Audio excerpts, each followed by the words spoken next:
আজি দেওবাৰৰ দিনা দুয়োজনে মিলি দুপৰীয়া সাজ বনালোঁ। তাৰে অলপ ভিডিঅ' ৰাখি থৈছিলোঁ। প্ৰথমতে মই মাছখিনি ফ্ৰাই কৰি ল'লোঁ। মাছ আৰু কচু টেঙা দি বনাইছিলোঁ। মিষ্টাৰে বনাইছিলে চিকেন।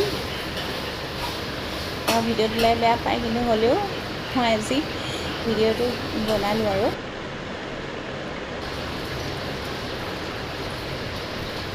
এয়া কচুৰ লগত টেঙা বিলাহী দি বনাইছিলোঁ। খাই ভাল লাগিছিল।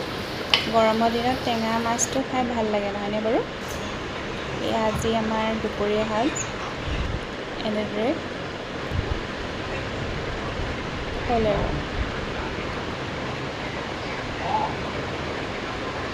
আজি লৈ আহিছোঁ।